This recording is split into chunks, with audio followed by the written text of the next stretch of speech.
When it starts to get cold outside like this, there's nothing that I like more than being inside with a good game. And better yet, why not get into the holiday spirit by being inside with a good Christmas game? The thing is though, a good Christmas game is extremely hard to come by, and I've searched a lot. But when I say Christmas game, I'm not really talking about games like Spider-Man Miles Morales, which is a really good game and also takes place during the winter season. I'm more talking about games that are holiday themed through and through.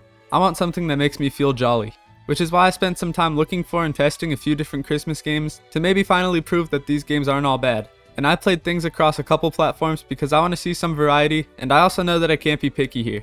First up on the list is a game on Steam called 5 Minutes Till Christmas. I actually played this one when it came out last year for a grand total of 5 minutes, so I never really got a good look at it. But I guess this time was enough for me to review it as the 7th best Christmas game of all time, so it must be pretty good. The whole objective of 5 Minutes Till Christmas is to sneak around this mall trying to steal the stuff that you see in the top left and then bring it back to your sleigh for points. And like the name kind of implies, you're trying to get the most points possible within 5 minutes. These security guards have aimbot though and make this task a lot easier said than done, but they won't actually attack you unless you have stuff in your inventory. So I kinda like just going around and smacking them because they have janky ragdoll physics, which is pretty funny. But this round here, as you can see, was obviously a warm-up. After saving Christmas once, I gave it another try and actually kinda started going crazy, which got me a high score of 612. So I quit while I was ahead and I took the next round to explore the small but actually kinda detailed map. It's a pretty nice mall and it's got this big Christmas tree in the middle just in case you forgot this game was about Christmas. I was walking around to check out some of the stores until I noticed this board thing right here that was flipping between a couple pictures. And it turns out that these pictures are of another game that the developer made, meaning that this thing is a functional advertisement built into the map.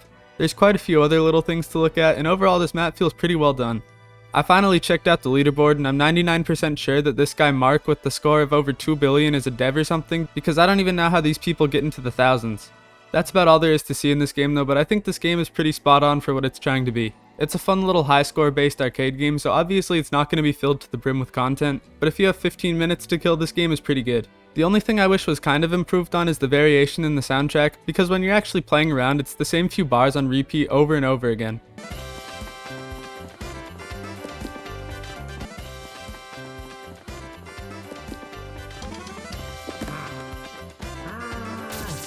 But considering the game is free, I would definitely recommend you check out 5 Minutes Till Christmas if you want a little something to get you into the holiday spirit. The Steam funds are running a little low, so I decided to check out another free game. This time though, it's a PvP game, so I was able to hop into a server with my friend. The game is called Long Live Santa, and it is the most bare-bones battle royale game you can think of. Except unlike most battle royale games, this shit is way more fun than it looks. You just spawn in and you can choose to either beat your opponent to death with your bare hands, or wait for these airdrops to land that have one of 3 items inside of it. You can either get the reindeer, which is pretty useless I think, the overpowered ass katana that kills someone in 2 hits, or the crossbow. There's also these bounce pad things scattered around for you to jump on, but that is all there is to this game. There isn't any option to create friends only lobbies, but that's okay because we were the only people on, until this guy Zote the Mighty joined. It's kinda weird that somebody happened to be on the game at the same time as us, but what's even weirder was that they were really good at the game. They showed us this weird movement tech that makes you just fly up to the top of the cliff, and I don't know how you discover that or how that's even in the game. We played a few rounds all together, but then we decided that we had had enough of Long Live Santa because you can only listen to so much of this dubstep Jingle Bells remix that plays whenever somebody wins. No!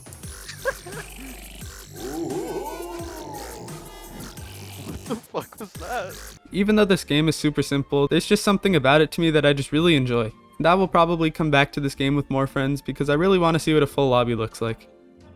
I wanted to see what's out there on other platforms, so I decided to check out an absolute classic. We Wish You a Merry Christmas for the Wii. This game is something else. After I made a save file, the game introduced me to the living room, which is pretty much just the main menu. It walks me through where to find all the activities, and honestly there are quite a few, which gets me excited to check out this game. But first I decided to look at the Christmas tree decorating, which is a pretty cool feature, but it also made me feel stupid because I didn't realize you could move the camera up, so all my decorations are at the bottom. After I messed up the Christmas tree, I decided to check out the fireplace, and it's just a fireplace. You can throw some wood in it and also roast some marshmallows with Wii motion controls. The eating sound kinda threw me off though.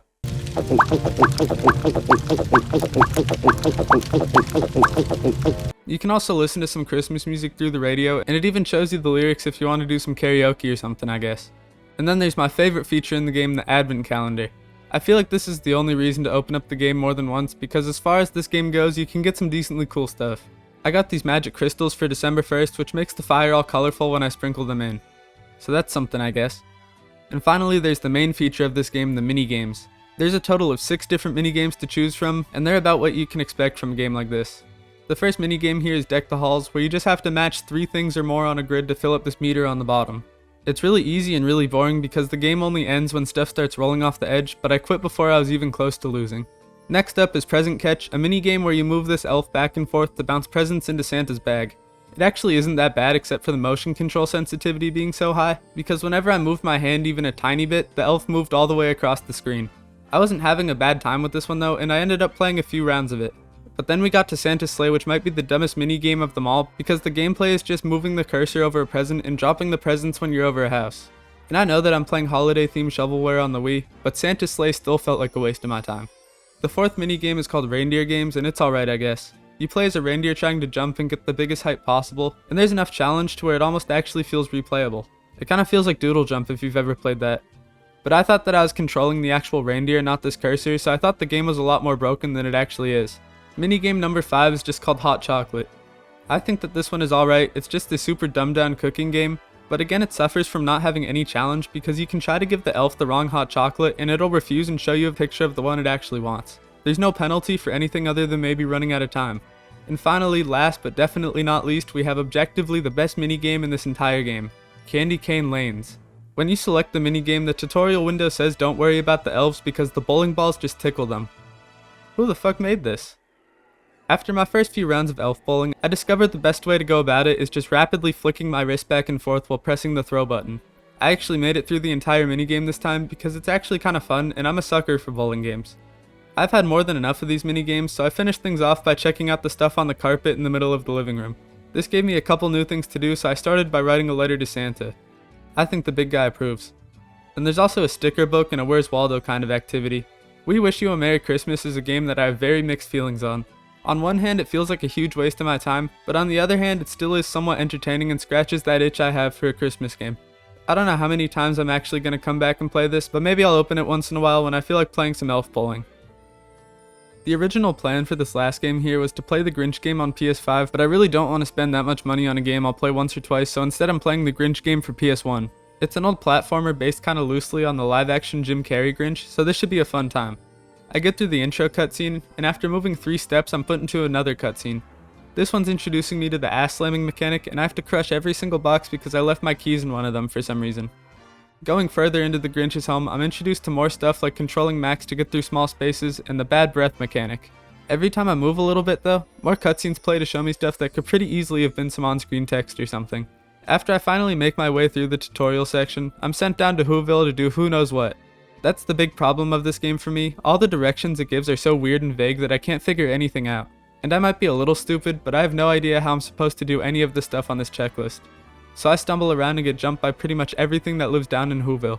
Kids, police officers, dickhead kids that throw snowballs, and these weird fly things that die as soon as I breathe on them. Until finally I come across this door where I sneak in and grab a cloak. I step into this phone booth to change, and when I come out I'm just as confused as before. I don't get attacked by anyone when I'm wearing this though, which is nice. I keep stumbling around until I end up at the post office, which didn't do anything for me because this place is even more confusing than the rest of Whoville. I probably spent 45 minutes trying to figure out this puzzle with my friend on call, but we still couldn't solve it. The Grinch for PS1 is genuinely too difficult for me. But ignoring the gameplay, I really like the atmosphere of this game. Even the title screen gives a really nice Christmas feeling, and I wish the rest of the game made me feel as happy as this. I think if this game was a lot more straightforward and actually gave you a little direction on what to do, it would be worlds better. I would be interested in checking out some of the other parts of this game, but I couldn't get past Whoville, especially knowing that the rest of my time would probably be like this. Maybe someday I'll come back, because like I was saying, the holiday feeling is on point and the ass slamming got a few laughs out of me.